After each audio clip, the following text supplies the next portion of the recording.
Tzadik Zayin Amud Aleph, verse 97a. We're in the middle of discussing a description of the state of society and the Jewish people in the generation that Moshiach comes. And I shared with you Deborah's reading on one of these statements, which was that the youth will embarrass the elders. And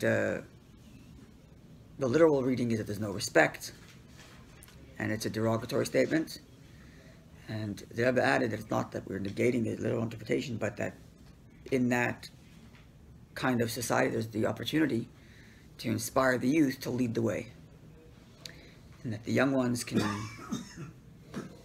engender enthusiasm and take Yiddishkeit to places that their generations before have not, and that's the reality of our generation.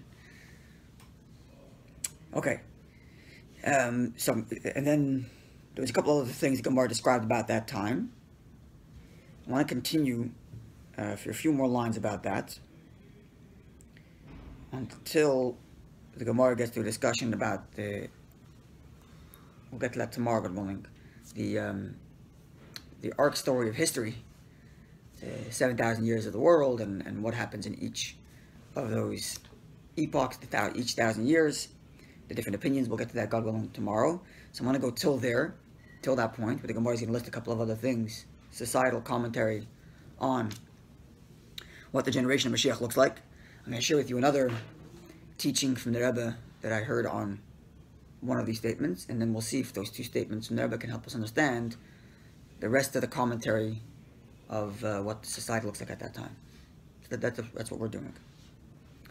So to refresh our memories, the Gemara said like this, and the literal reading of what the Gemara said with respect to the generation of Mashiach's coming. The first thing the Gemara said was that Beis Vad Yilaz Nus, that is the houses of the scholarship, the houses of scholars, will be turned into homes of prostitution. The Galil, Eretz Yisrael, is in wasteland. People traveling around can't find anywhere to go. Scholarship is diminished. Those who fear sin are made fun of. The face of the generation is like the face of a dog, lacking shame. Truth is scant. And the Gemara quoted a verse that talks about truth being dispersed like groups of herds, like herds of sheep being scattered. The Gemara made a comment about a sidebar story about truth, and somebody who was very specific about truth. Persons who never said a lie, and his wife was bathing. He didn't want to tell the neighbor that the little wife was bathing, so he said she's not home, which was a lie that was for a reason, it was a good reason, and nevertheless it was a negative thing that he didn't say the truth, or at least a negative thing that he lied, even though he could have said that she's not available or something like that. Maybe that was our suggestion. And then we went to this idea that the youth embarrass the elders. Now let's continue it there. That's where we are right now. We'll continue with these kind of commentary. So it's the first line that's on the widest set of lines in the bottom, and the second word. The first word is Ma'aviv, and the second word. Tanya, we've been taught. Rabbi Nechemiah says, Dor sheben David ba. The generation that Mashiach will come, boy in it, ha'azos tarba, audacity will be rampant. Similar to a line the Gemara says in the end of Saita. I mentioned before that a lot of this Gemara here is repeated in the end of Saita, and that the Gemara says chutzpah yazga, which is chutzpah will be prevalent. So similar kind of idea. Audaciousness will be rampant. It's just similar to mention before. There's no shame. There's the youth embarrass the elders. It's in the same vein. Then the Gemara takes it a little bit of a different turn and says vayoker ya'avis. Expensiveness, literally translated means ayoker, means expensiveness, like cost, will corrupt. So what this means exactly, there's three interpretations in Ashi. Number one is honor. Yoker means literally expensive. It also means yoker as in preciousness. Preciousness and expense in Hebrew is the same word. And people won't give each other the proper respectful preciousness they deserve. So that is corrupted, as in the preciousness itself is corrupted. There used to be a certain preciousness of the way one person treats another, a certain respect, and that's been corrupted. One interpretation. Another one is, because things are so expensive, it corrupts people, and people become deceitful trying to get better prices. Another interpretation. So either it's continuing in the same line as before, where there's lack of shame, or it's a new thing, that there's so much wealth and so much expense that it corrupts, which would lead to the next statement. Sounds like all the world is falling apart. In this description, yeah, it does. Yeah. And then it says like this, "Va'gefen yitin period," and so the second interpretation that wealth corrupts leads to the next statement, which is "Va'gefen yitin period."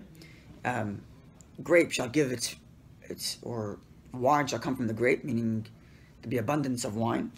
But vayayin beyoker, nonetheless, wine is going to still be very expensive.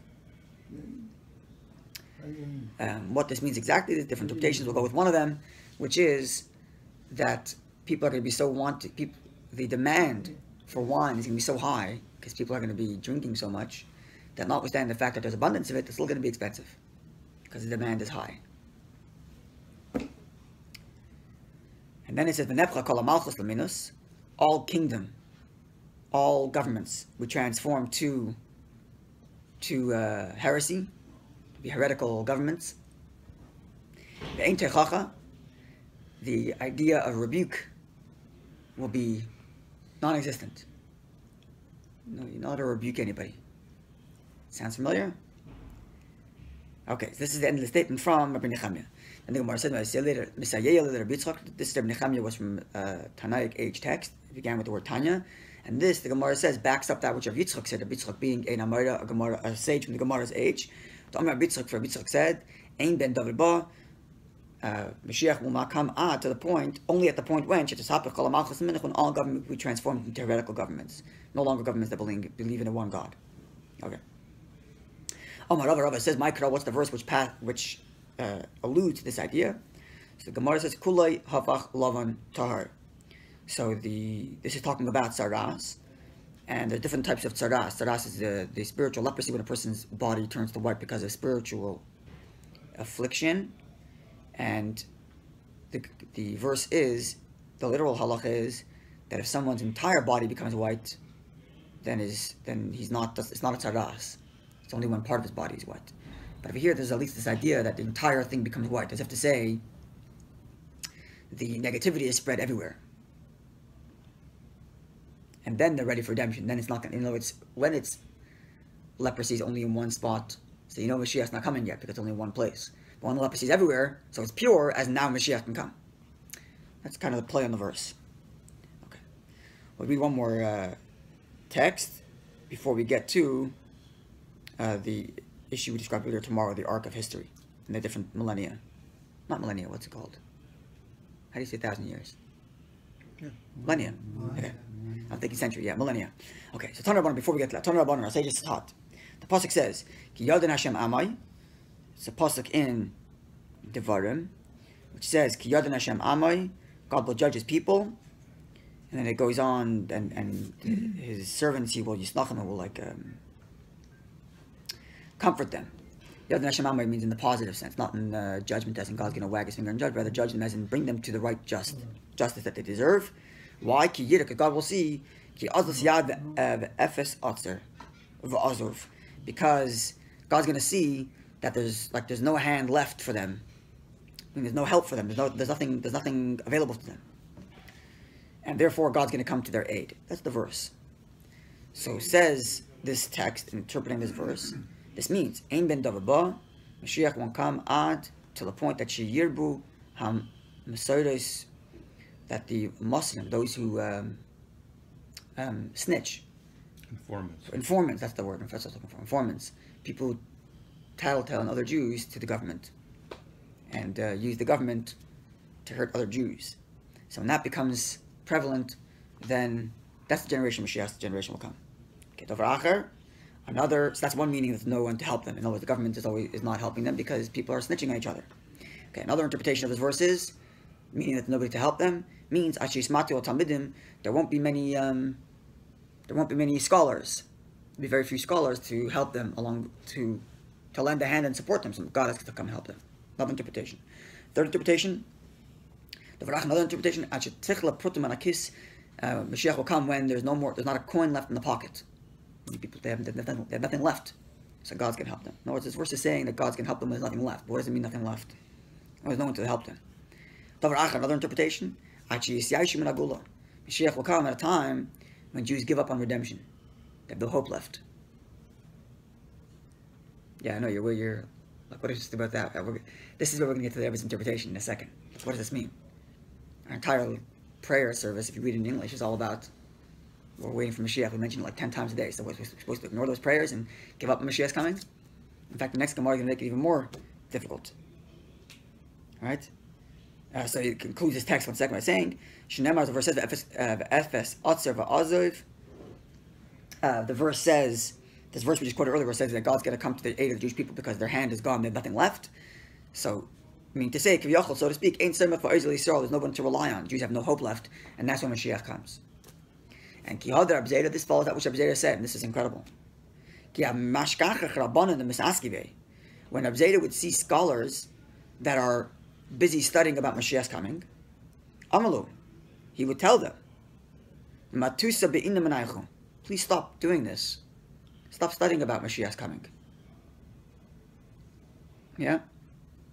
Why? He doesn't come. Because so you shouldn't push him off. You're learning about Mashiach's coming, is pushing it off. That's right. So should we skip this Gemara? And why did the Gemara print this Gemara if it's all about Mashiach's coming? Now, it actually tells us exactly what the Gemara means. The mistake they were doing was they were looking to see the date. They were trying to figure out the date of Mashiach's coming. And that, Rabbi Zera says, no. So giving up on Mashiach, in Rashi's meaning, doesn't mean that they're giving up on Mashiach's coming. But they're letting go of thinking they figured out when it's coming. That's what it means, the Sashim Magula. Just on a simple level. Even on a shot level. It doesn't mean that they actually give up on Mashiach's coming. God forbid. We have it it's one of our 13 principles of faith. It's in our davening, give up Mashiach's coming. Chas v'shalom, God forbid. So Rashi therefore says that the mistake they were doing, that Rabbi Zera was telling them to stop, is they were trying to figure out the date of Mashiach's coming. What they call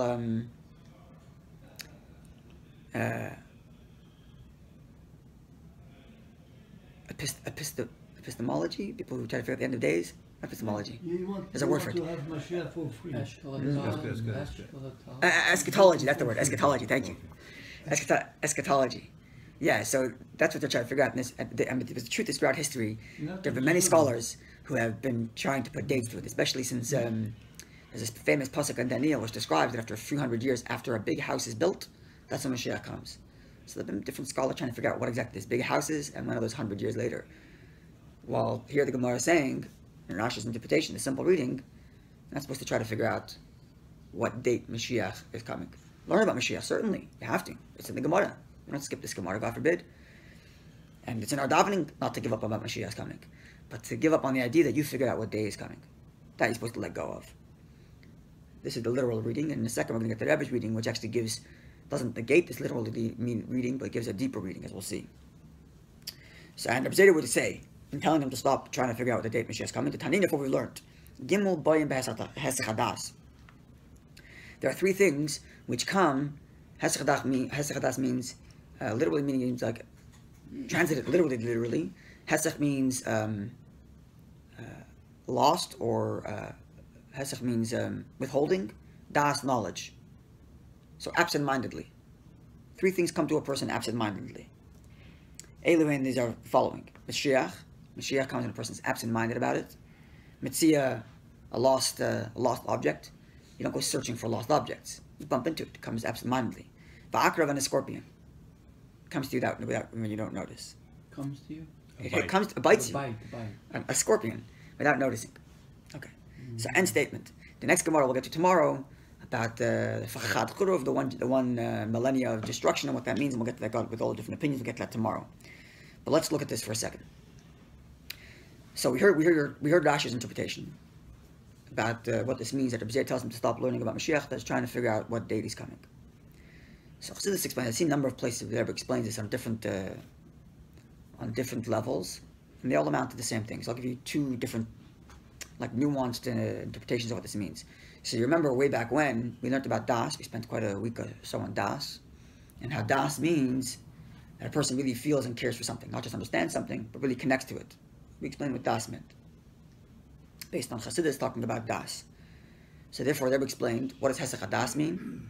Hesach HaDas means you're not doing it because you want Moshiach to come. That's selfish. You're doing it because it's what Hashem wants. So Hesach HaDas means Moshiach only comes when a person's not out for it for his own, I want it, but because it's what Hashem wants. One interpretation here. Another interpretation from the Rabbi, which is very similar, and this is what's brought in most places in Chassidus, that Hesach HaDas means that a person's faith in Mashiach's coming is transcendent, beyond his knowledge.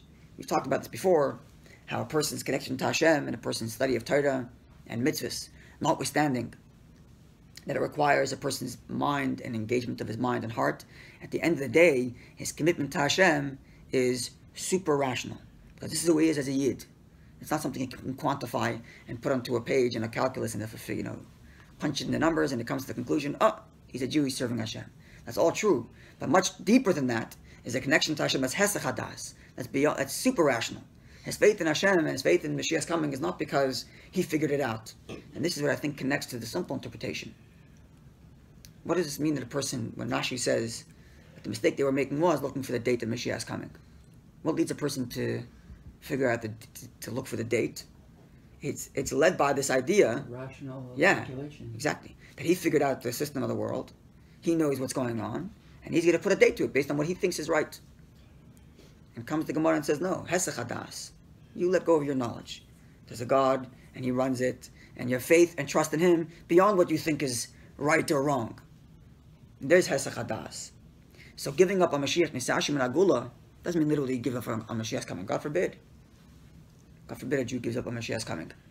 What this means is he gives up on the notion that he figured out when Mashiach's coming. He figures out what Mashiach is all about, and he figures out what's right, and as if he has the whole world let go a little bit, and there's a God in the world, and he's in charge, and has a sense of faith. So there's two interpretations we have from the Rabbi on this Gemara. One, on this thing we just talked about how Hesach HaDas means that a person's faith and connection to Hashem is transcendent, beyond Das, beyond his intellectual capacity. And the other one was this idea that the generation that's embarrassing the elders is an opportunity to use the elders, to use the youth to build a new world and an enthusiastic Judaism on a different level. And the truth is, I was just thinking about this morning that the way they were built since the war, but the truth is you can probably go forward further back in history, but let's just make it since the war, Rabbi was the most successful by hands down in inspiring a generation of inspired Judaism. And it's worthy of for academics to do a case study, look at the different elements of what Rebbe did that inspired this massive renaissance of inspired Jews. There's a lot of things you can say about it. And one of the things you can say about it is that Rebbe didn't create, which is what usually happens. You create an advisory board of elders who have experience in life, and they think about and pontificate on what the strategy should be for the future and how things should go because they have experience, etc., etc. That's not what Rebbe did. Rebbe founded what's called Tzach. Here in Montreal, Chabad is called Tzach. Tzach stands for Tziri Agudas Chabad, the Lubavitch Youth Organization. It was like, wait, don't waste your time with trying to figure out committees and a committee, and like they used to say, you have a committee and the committee convenes and they come to the conclusion if the committee has to meet again. They used to joke about committees. Contrary, you have a bunch of young people who are enthusiastic, who want, because of like the Gemara describes here, they're looking to be different than their parents. So you can try to take their parents and force them to be a certain way, you miss the point. Give them the empower them and tell them to forge new paths and get out there and build Chabadas in the middle of cities, middle of nowhere, even though your grandparents didn't do it and your great-grandparents didn't do it. It doesn't matter. You're a new generation, it's in your hands, you go make it happen. That's how the Rebbe built Chabad, just not on committees that strategize, but on energized youth who are ready to work. They're ready to plow forward, ignoring precedent, if you will, in a positive sense. So let's see if we can use this to try to explain the rest of the Gemara here. The latest one is in Rwanda. Sorry? Yes, that's right. Chabad just announced a new country. Chabad opens a new country. Rwanda. That's Chabad speak. People, Chabad doesn't open new countries. They open Chabad houses in countries. But the way Chabad speak is, we open the new country. Chabad in Rwanda, a new country has been opened. Imagine that guy moved to Rwanda. Never mind him, his wife, his kids. Israeli ambassador is so excited. Sorry? Israeli ambassador is so excited. He has a friend. Yeah. He has a friend now. Company. They're like working together. Yeah. So let's see if we can use this to try to understand the rest of the Gemara here. So we mentioned before that the Gemara says that Talmud Chacham Yismatu. There'll be less. The literal meaning is that the scholars will be scant. There'll be fewer of them. We offered an interpretation a while back, and maybe this is the same thing here. That Talmud Chachamim, not that there will be less Talmud Chachamim, but Yismatu, as in they will make themselves small. They will have a bittul. They will have a self-surrender, not to feel like they earned their scholarship, connecting to the mistake that Rabbi is pointing out, that the scholars are trying to figure out the date of Moshiach coming, because they think they figured it out. So Yismatu with the Chachamim, there'll be fewer scholars. Doesn't mean that there'll be fewer number, but that the scholars that are there will be few. They will be smaller. They will be bottled. They will make themselves smaller in their self-surrender to Hashem's decisions. And furthermore, who's the one that makes the statement? Who's the one that tells the other scholars that they're wrong in trying to figure out the date of Moshiach coming because they figured it out? Rabbi Zayda. What does Zayda mean? The word Zayda comes from the word Zayda, which means the small one. So throughout the Gemara, actually, Zayda is often contrasted with Rabbi. Rabbi means the great one, and Zayda means the small one. And usually it's described in that Rabbi is the greater one, and Zayda is the smaller one. But here it could be said in the positive. That Zayda is the smaller one, and he's more buttal. He's more self-surrender. In fact, in Rabbi Zayda's life, you can actually see that he went through this self-surrender. Famously, Rabbi Zayda was a scholar of Babylonia, and then he moved to Jerusalem. He moved to Jerusalem in the middle of his life, just to go from the Talmud Bavli, from the Babylonian Talmud to the Jerusalem Talmud Yerushalmi. And the Gemara said that he fasted Meya Tanisa. He fasted 100 fasts to forget that which he learned in Babylonia, so he can charter a new course in Jerusalem. So this is the ultimate bittul. His whole way of thinking for however long he's been learning, he spends the time to get rid of it so that he can build a whole new way of thinking in the Jerusalem Talmud, which really connects this idea of building Moshiach in a place which has nothing. And this connects to what we're talking about, the other thing, which is all the things we're talking about here, where there's the truth is scant, those who fear sin are scoffed, right? There's something we had before. Oh, there's no ein techacha, there's no rebuke, right? That's the generation today. Is leave me alone. I'm fine, and live and let live. Don't judge me. Don't tell me I'm right. Don't tell me I'm wrong. I do whatever I want. That's how I feel. This is what I like, right? So the wasteland of morality, if you will, the fact that morality has been broken down, is in fact an opportunity for a whole new growth. Because oftentimes, and this is like Rabbi Zayda's life, oftentimes when a person's stuck in a certain way of thinking, a certain mold, you can't grow new. And if Mashiach is going to be radical change, which that's what Mashiach is, it's radical change, not the physical world, not in the physical world sense, but radical change in the way we think about the world. So to a degree, the mashal, the parable Chassidus gives, is the way that when a seed wants to become a tree, it first has to stop being a seed. If a seed went to the ground and held on to its identity as a seed, it would become a bigger seed, and a bigger seed. It would never become a tree. If it wants to become a tree, it has to lose its identity as a seed, rot, literally, and then a tree can go forward. So there's a bittul that comes along with the fact that the world is a wasteland, in a certain sense. In a sense, they go together. And because the world is lacking, its moral, let me put it this way. In previous generations, when the world at large, society at large, had very specific moral rules and structures, and a hierarchy of respect for elders, etc., it was very difficult for Jews to crack the wider society. Why? Because the Jews have Torah has its way of life, and society has its way of life, and they butt heads. But in a generation where these societal hierarchies, moral societal hierarchies, people don't respect the elders, there's no rebuke, there's truth is scant. When these societal walls break down, you actually have fertile ground, because it ends up becoming a hunger for something real. There's a moral void. There's a moral void. And now the Jew can enter with a bittul, not because he figured it out. The Jew can enter with bittul and create a whole new world order, if you will, in a positive, good way. Which might, I was thinking about this we were talking about this Gemara which says that the truth is going to be scant, right? Which is a similar thing we were talking about before, and like we see today, where there's no like absolute truths. Everything's a relative truth, right? Maybe that's what it means when the Gemara says that truth becomes like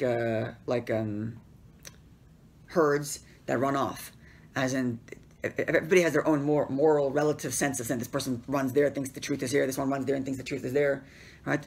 And the Gemara even says that there's different levels, right? Even the highest level, like the story which a person said are not truth. He said that his wife is not there, but doing it for a good reason. Even that is like, the state of politicians who think that they're lying for a greater good, that kind of thing. But all of this, I think, amounts to a moral void, allowing for a new generation of enthusiastic youth who have a positive and good, happy message to rally people around them to build a new world, a positive world, a good world, a world that's not built on, I figured it out and therefore I'm stuck in my structure and don't change me, right? But rather, a world that's hesach hadas, that's like Reb Zera, that's self-surrender to the truth that's greater than all of us. A bittul in this rebuilding of this world, without bittul you can't do any of this, because then you're stuck in the way you think is right. Which maybe also connects to what the Gemara says, that the houses of the scholars will be replaced with homes of prostitution. So the Gemara means literally that, I assume the Gemara means literally the structures, the buildings that once upon a time housed the scholars, now going to be homes for this kind of profession. But it could mean also that the house of scholarship can be bought and sold. They don't have loyalty, like a professional. Right? As in the scholar, leaders are, the truth is, the Gemara doesn't use the word Talmud. Sometimes about politician, he prostitutes himself to the highest bidder. Wave of the Popular. day, of the popular opinion of the day. That's right. Okay. He moves this way, he prostitutes himself. So it could be used as a verb that way. Yeah, that's right. And the Gemara uses the term Beis Vad, which literally means a house of gathering. So even though ordinarily it means the house of scholarship, it could just mean the house of just general leadership. It could mean that too. And again, I think it points to this idea that there's no, everybody has their own, moral standard, and when it suits me today, this is my moral standard, and when it's like the herds running this way and that way. It suits me to run this way, I run that way. When it suits me to run this way, I run that way. Or like the Rebbe's interpretation on the face of the generations, like the face of a dog. And if the leaders are running ahead of their masters, but they're constantly looking back to see where they're going. And all of this creates an opportunity for the enthusiastic youth to build a positive new world, and it allows for the Jew to engage in the world at large, because the world at large isn't as morally defensive in what it thinks is absolute right. They're more willing and open to listen. That's the irony of our generation. Is notwithstanding the fact that moral boundaries have come down, or precisely because of that, it's ironic. At the same time, today Jews have the capacity to speak in public places, and television, radio, whatever it is, and podcasting and all this kind of stuff, to get a positive message out there, because the world is actually hungry for it. It's ironic that this, in the same world where you have this moral decay, you also have this intense hunger for hearing something more true, something more real, and it gives an opportunity for an enthusiastic youth to bring that message out there. Is this the Reb Zera that was shechted? Sorry? Who's shechted? Was it Reb Zera? Yeah, Rabbi shechted Reb Zera. Is that the same one? Same one, yeah. More Megillah, yeah. Same one. Kind of fits in a way. The little one. You get Yeah. shechted. He also fasted a lot. Didn't eat very much. That's He was fasting because he was moving towards the Israel. simple explanation is that he didn't eat very much in general life. He Yeah. like the stuff Okay. Mu'at. You can leave that Gemara for another meal time. that he just got overwhelmed. That's one explanation. I guess he eats so much you pass. Okay. Interesting. Yeah, no, that's the same concept. Yeah, Reb Zera Yeah. versus Rabbi. Which also, by the way, could mean that Kol HaMalchus L'Minus, the entirety of all governments turned to heretical governments. So I saw someone who wrote that it meant that they'll all be Christian governments. I saw someone write that. But it could also just mean heretical in the sense that they're atheistic. You know, They're not, they're amoral. Like Russia, for example. Yeah. Communists. Well, Russian communist was actually straight up atheistic, Yeah, exactly. but meaning antagonist to Judaism. And informants too. And informants too. But today, Jewish informants. here in The communists there. here in Western culture, Communism too. the atheism today is not antagonistic atheism. It's an amorality. It's like we don't care, dude. Live and let live, kind of heresy, which again, we just described, gives fertile ground for new growth in a good and positive way. So, we use this opportunity, and let's see this all be realized, God willing, very soon. This sounds like when Joseph brought all his family into Egypt, Yeah. and they were all religious and orthodox and everything. They all held on to their religious beliefs and everything, and they flourished.